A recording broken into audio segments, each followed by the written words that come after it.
of the Daily Turnup. So excited to be here again. This time we have a guest. His name is CK. Hey guys, glad to be here. Awesome. Well, CK, I really appreciate you joining us today. So I want to bring on a guest. There's so many things going on in the world right now. Honestly, I don't even know where to begin. There's still so much to talk about Trump's America, whether it's him beating Kamala, him with his cabinet picks, averting the government shutdown, him and Elon trying to jump in and kind of put their influence there. You also have the fall of Assad's regime. You have the H1B immigration. You have the terrorist attack in New Orleans and that craziness that happened in Las Vegas with that former Green Beret. And then, of course, today we're recording it on January 6th. You have Trump officially becoming president with so that's happening. And then Trudeau resigning as well today. It's just so many things going on. So CK, I want to turn it over to you. I think I first want to focus on what's going on in Canada, because if you think about it, it was only a few years ago where Trudeau was the most popular politician. He was a fanboy. Everyone's saying just how good looking he was. His dad was prime minister, a beloved prime minister of Canada. And at points when Trump was president during COVID, people are saying, hey, we want Trudeau to be the president of America. And now you look at Canada today, and it is nothing what it was 10 years ago. The economy is horrible. Housing prices are through the roof. Canadians can't get jobs. Immigration has run wild. Canadians have not been this angry in my lifetime. And it's just insane how this man was once so popular in America, parts of Europe, and he literally ran Canada to the ground in 10 years. It's just crazy. So let me turn it over to you. What are your thoughts on what's going on with Canada right now? Yeah, it's interesting because everything you just said doesn't answer the question of why did he resign. Yes. A lot of politicians have run their country into the ground, and I'm sure a lot of liberals would say Trudeau's still the next, best thing since sliced bread. The question is, why did he step down? And I think you have Joe Biden and Kamala to thank for that. Really? I've How been so? digging. So what happened in the US election in June, July timeframe, Yep. Joe Biden did a terrible debate and still wanted to stay in, but what did they do? They ousted him, brought in Kamala. The thing is, they brought in Kamala 4 months before the election, and a Yep. lot of Dems are saying it wasn't enough time. She couldn't gain traction. Oh, so you're saying that they forced him out now to make sure that their next person they put in place, I think the date was either in February or March, gets a full campaign cycle before they run in October to declare the prime minister? Yep, 10 months. So Wow. here's the thing. Canada in 2021, five parties, uh, or six people ran, five Yep. people won seats, and so Trudeau won with 32% of the vote. The Conservative Party won the popular vote, 33% of the vote. Trudeau won more provinces barely. So they don't need a 50% majority, but they do need, around that 30%. So So so let me jump in there then. So basically you're saying that, hey, Canada, we have 8 months to get our shit together if we want to vote another liberal president in. They're not even looking anymore. Or let me ask you this. How are they going to hide everything they've done for the last years? How are they going to fix raising home prices? How are they going to fix the economy, immigration? Are they just like, hey, we're going to bullshit our way through? We're politicians. That's what we do best. yeah, there's two primary parties, just like the United States. There's five total, but two primary conservative and a Democrat, or in a liberal Yep. party. And they have 10 months to put a new face in there and win 32 to 33% of the vote. And they think they can do that. Trudeau right now is polling at the lowest he's ever been in favorability, about 21%. In 2021, even at 33% of the vote, he had a 50% favorability, or around 45 to 50%. And the other So, thing is, yep. go ahead. No, I was gonna say, so why did essentially everything collapse now? Nope, makes sense a lot about, hey, we want him to run a full election. But do you think anything has to do with Trump winning, calling Canada the 51st state, Elon hopping in, the finance minister stepping down a few weeks ago? Do you think there's just a lot of tariff pressure from the United States where it's like, oh, Trump hates this guy, America's our southern border, they're not going to mess around. They don't like this guy. We got to get rid of Trudeau now. Do you think that's a factor? But who's we? Who has to get rid of him? Who's pushing him out? Can it, some Canadian people, their own party, just understanding how unpopular he is within the country, and Trump's only fanning that fire even more? Their own party. The Liberal Party wants to stay in power, and they see no path forward with Trudeau. Pierre Poilievre or Poilievre is the Conservative rep. He's got a lot of traction, and he's gotten a lot of traction because of Trump. You're right in that Trump winning is springboarding a lot of these elections. If you look at Italy, if you look at Keir Starmer's popularity in the UK, a lot of people are seeing what's happened with Trump, and the Conservatives are fighting back against these long-term, long-standing liberal power seats. And Canada, our border in the north, they look like they're going to go to Pierre, who's a strong advocate. He wants a strong alliance with Trump. He said it over and over again. He loves Trump, and he's getting the Conservative Party rallied. Yeah, no, I've seen him a lot actually on YouTube. I've seen a lot of his things coming up. Just little sound bites of him just like having great one-liners and whatnot. But you brought up Italy, and I think that's an interesting point too. I saw that the Prime Minister of Italy was visiting Trump last week, maybe 2 weeks ago. I think it was last week. And Yes. he goes on. He basically says, "Oh, she's an amazing leader. What a strong woman leader. Like I love her." Trump's rhetoric that he does. But I do think that there's kind of just this shift in, I'll say, like North America and Europe. I won't speak for the rest of the world, of this shift of, hey, we went super left. We went maybe a little too far left. COVID expedited that entire left process. Well, with Trump being, I don't know if reelected is the right word, maybe being elected again, it's kind of given new life to conservatives around, North America and Europe. And it's giving this whole new fight and confidence that they can kind of redirect things and bring things more center as they bring things right. And not even North America and Europe, not even the West. One more is Argentina and Javier Milei. He Oh, won break that before down Trump for me. won. So he's been in office for about a year and a half, and they were in deep debt, hyperinflation, and he's the closest thing to a libertarian, like a true Ron Paul libertarian that we've ever seen. He brought a chainsaw to all his rallies, said that's all I'm going to do is slash. He slashes, I think, between 1 and 5 government agencies every single day, and the results are, they show that he's pretty much cut inflation from 3% a day to 2% in the year. And 3% a day compounding was like 2,700% in a year. And now it's That's at insane. 2% in the year. And he's cut the debt and cut the deficit. He's uh, there's a lot of interviews on him. He's done really, really well for that country. And so people are trying to follow. So, do you know what his approval rating is? Like, I'm assuming that the Argentina people were kind of scared. Well, they're excited because they elected him. They were kind of scared when he actually started doing things. It was like, oh my gosh, he's doing everything he said. When does a politician do that? Now that the dust has kind of settled, are they like, wow, this is the best decision we made in like the last X amount of decades? I don't know. That's a great question because I'm sure, 2 years in re-elections, the next thing he's worried about. Um, that might be something we cover on the next podcast. Yeah, definitely, definitely. And so I want to cover one more thing, but before we transition, and we've talked a lot, and one thing I say all the time is absolute power corrupts absolute. It's one of the things I'm very terrified about Elon Musk. We try to stay unbiased at the Daily Turnup.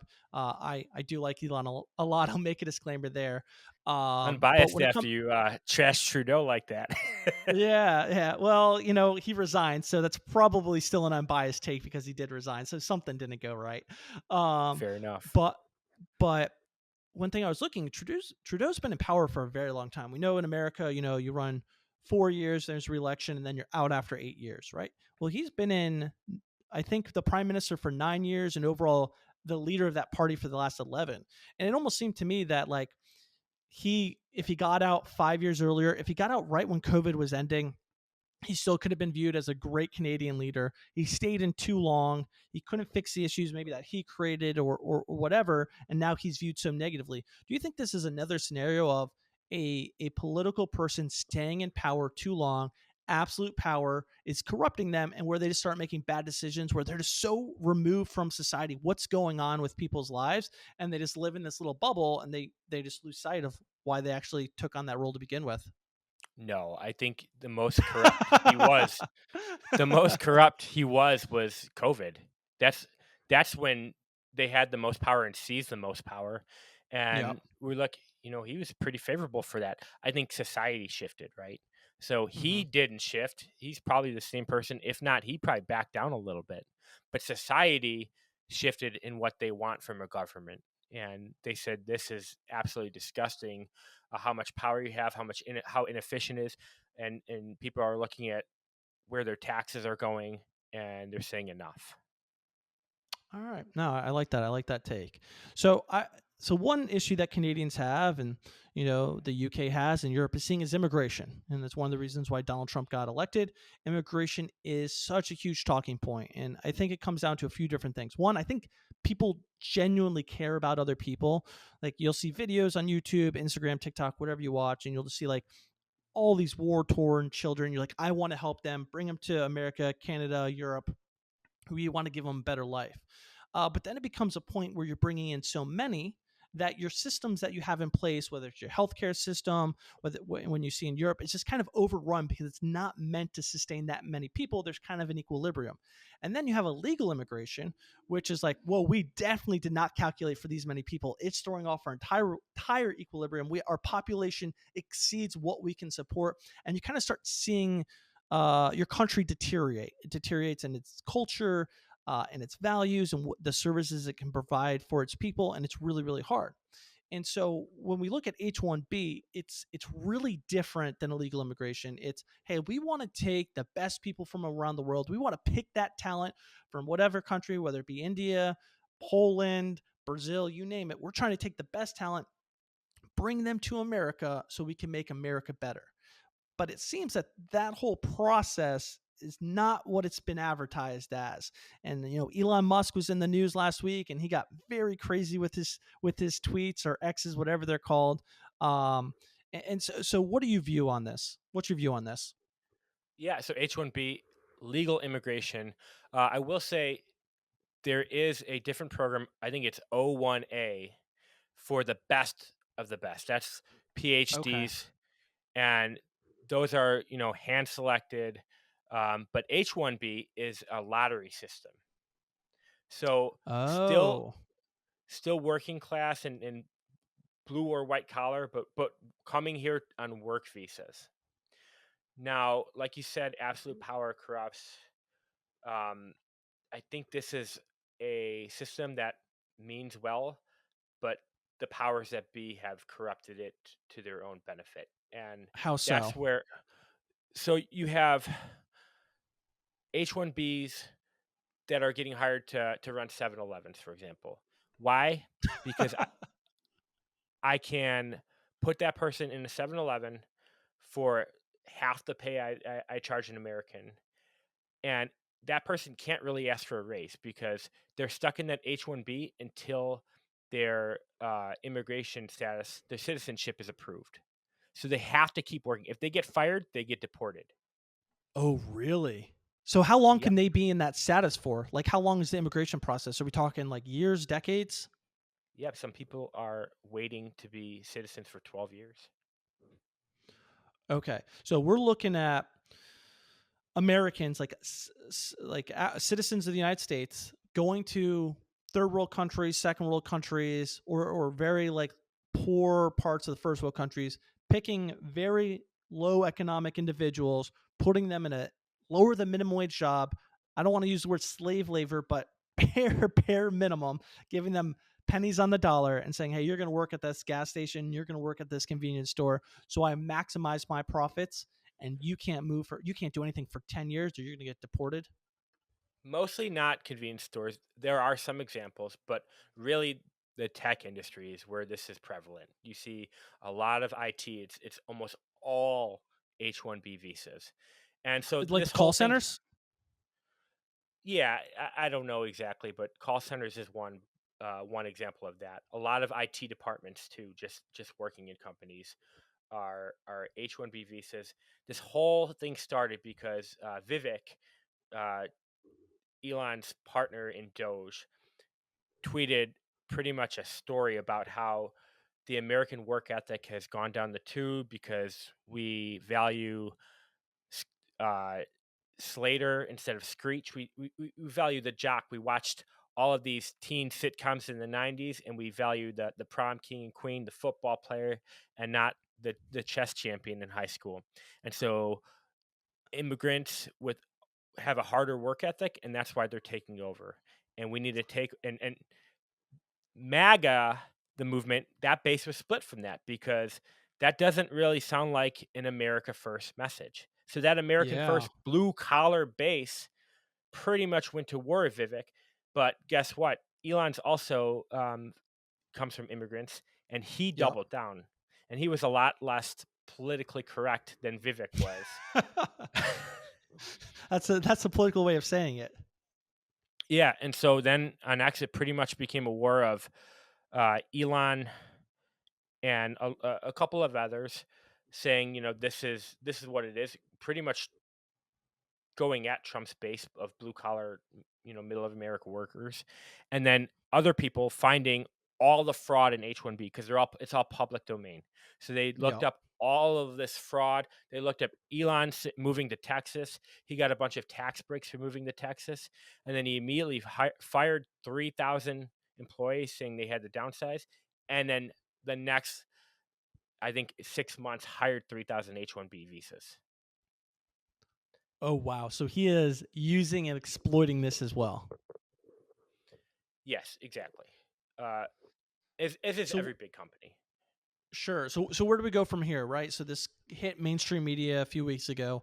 Is anything going to change, or is it just like, hey, we're aware of it and we're going to forget about it next week because the news cycle is so rampant and it's not, and no one can really pinpoint to like, hey, this is hurting me directly, and so that motivation to make change just isn't there. I think this would have died down except for one thing. Okay. Elon, he unverified a lot of people on Twitter from this debate discussion. He Really? censored people. Yeah, and so when you think He's about, whoa. Elon Musk censored people. Isn't that its like entire thing is freedom of speech? Why push so hard for Trump? that's the problem. He's a freedom of speech absolutist. He believes the speech you hate is exactly the speech you have to protect. And Oh he my says it's gosh. not. He says you still have freedom, but when he unverifies their blue check mark, their reach goes down in the algorithm. And so I think he's jumping through hoops, but it's the exact same thing that Twitter was doing before he bought it. And that's the problem, is he just lost a lot of trust with the base, with Trump's base. Oh, I was about to say, how did Twitter, X, whatever you want to call it, how did they react to it? They just flood his comment section and be like, "What are you doing, you hypocrite?" I see a little bit of that. Um, I've followed a couple of people that have been unverified, and every day they say, "How is this fair? How is it?" So if the Democrats want to divide, they found one, and it kind of makes sense. Like Mm, when you have Trump, like what was Trump's superpower this election? He gathered all of these different people. They call them the Avengers. You have the RFK liberal base, right? He was a Democrat his whole life. You have Tulsi, that's the base of yep. Democrats. You have Elon, that's the base of tech billionaires. You have Joe Rogan, and then you have just the classic MAGA middle America blue collar conservatives. Those all of those people contributed, but they all have different ideologies. So if I'm Yep. the Democratic Party, that's what I'm going to do. I'm going to turn them against. I'm going to find the differences and not what brings them in common. I'm going to find the differences and start having them chase each other. Oh wow. Okay. All right. So there's a lot of things going on in the world right now. So let's kind of broaden this up to the world. So you have the war in Ukraine that's been going strong for a few years now. You have Hamas, Hezbollah versus Israel bleeds into Lebanon, and then you have Syria now with Assad's regime finally, collapsing and him fleeing. And so it feels now that the world is more unstable, that more than any other point in our lifetime, or at least it feels that way since 9/11 happened, where it was that great unknown, that just fear. And we deployed tens of thousands of troops to the Middle East. And so with Assad falling, and him reportedly fleeing to Russia, that creates another power vacuum in Syria.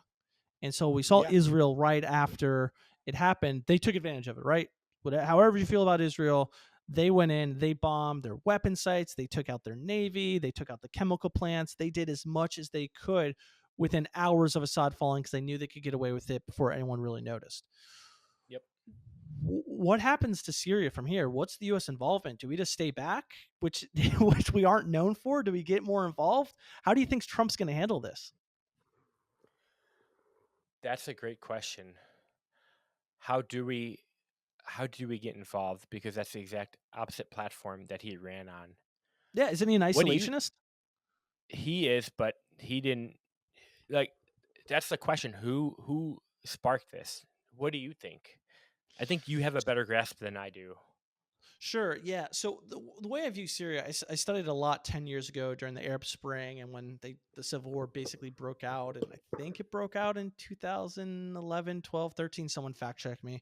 I always think it was just a matter of time before it collapsed, especially with Russia not being able to supply Assad with all the resources, right? Russia's entrenched in Ukraine, it's still in North Africa and other places as well. And Russia couldn't divert the soldiers needed, the resources needed to prop Assad up. So he basically lost the ally propping him up. What I think it means to Syria, I really don't think Trump's going to get too involved. I think he'll say some things, he'll tweet some things, but I don't think there's going to be real concrete action. And so what I really think is just going to be a kind of a bloodbath, just a very empty space where everyone's going to try and get their hand in. I bet Turkey's going to try and get their hand in. The Kurds, maybe Iraq, even though they're barely a stable country. Israel, I think everyone's just going to fight over the land. And then the Syrian regime, whatever left of the rebels that took over, are going to take Damascus and a few other places, and you're just going to see Syria carved up because I just can't see a world in which the rebels are able to hang on to all that territory because they're just so weak and they have no support. Yeah, I think that's fair. The two countries you named, Turkey and Israel, that's probably the one to watch because both both technically are allies too. And what if they get into a war with each other? Turkey is a NATO partner. What Yeah, happens when you yeah. attack a NATO partner?